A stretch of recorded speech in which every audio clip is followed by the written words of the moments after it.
नमस्कार दोस्तों, कैसे हैं आप? मैं हूं गौरव और ये है ट्रांसफॉर्मेशंस।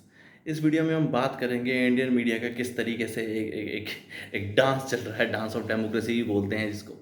अभी रिसेंटली 2-3 महीने में बिहार में इलेक्शंस हैं और सुबह शाम सारे टीवी मीडिया जो 400 से ज़्यादा मीडिया चैनल हैं डिफरेंट डिफरेंट लैंग्वेजेस, भले इंग्लिश में, हिंदी में या रीजनल लैंग्वेज में, और सुबह शाम हल्ला बोल और इस तरीके के प्रोग्राम, सच करेंगे पड़ताल, आम जनता बिहार से पूछेंगे उनकी क्या है समस्याएं, ये सब कुछ ऐसे इस तरीके के एक तरीके से ड्रामा क्रिएट कर रखा है। या ओवरऑल हम जनता के नुमाइंदे और उनसे सवाल पूछेंगे। किस तरीके के सवाल पूछेंगे?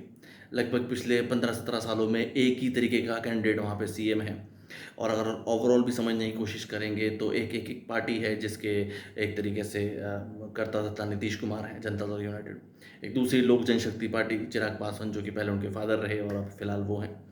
और तेजस्वी यादव, जिनके पहले फादर रहे आरजेडी, और लालू प्रसाद यादव के जो हैं बेटे, एक प्रशांत किशोर, एक नया चेहरा उभर के आ रहे हैं, और एक भारतीय जनता पार्टी। इन 4-5 एक तरीके से रीजनल या नेशनल पार्टीज़ के बीच में एक तरीके से बात है। और एक बार-बार मिली-जुली सरकार, कभी जनता दल यूनाइटेड आरजेडी के साथ चली गई, कभी बीजेपी के साथ चली गई, कभी गठबंधन हो गया, कभी क्या, कभी टूट गया, कभी इस तरीके से होता रहा। आम जनता की परेशानी तो वहीं की वहीं खड़ी रही। 243 सीट्स के बाद एक बहुत बहुत बहुत हादसात्मक और आईनी की बात यह है कि 243 सीट्स हैं बिहार की असेंबली में। 243 एमएलए चुने जाने वाले, और हमें 10 के नाम भी नहीं पता।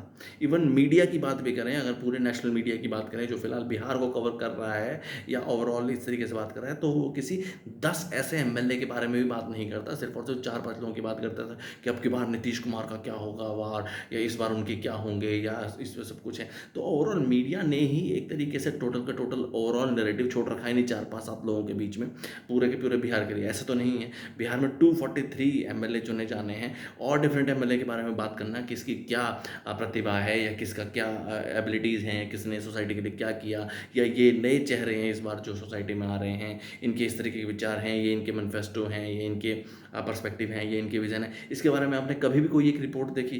किसी भी पर्टिकुलर कॉन्स्टिट्यूंसी से आपने कोई रिपोर्ट देखी?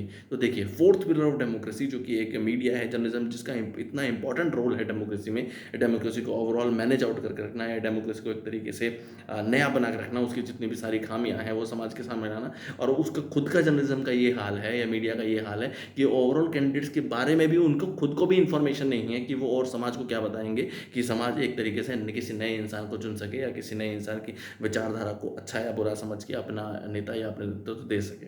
ये हाल है इंडिया मीडिया का। और ये कहते हैं कि ये गंदे हैं, या इनकी कमी है, या उनकी कमी है। ये समय है कि पहले वो खुद को, अपने आप को आईने में देखें और समझें कि कहाँ कहाँ इम्प्रूवमेंट की ज़रूरत है, और वहाँ इम्प्रूवमेंट करें।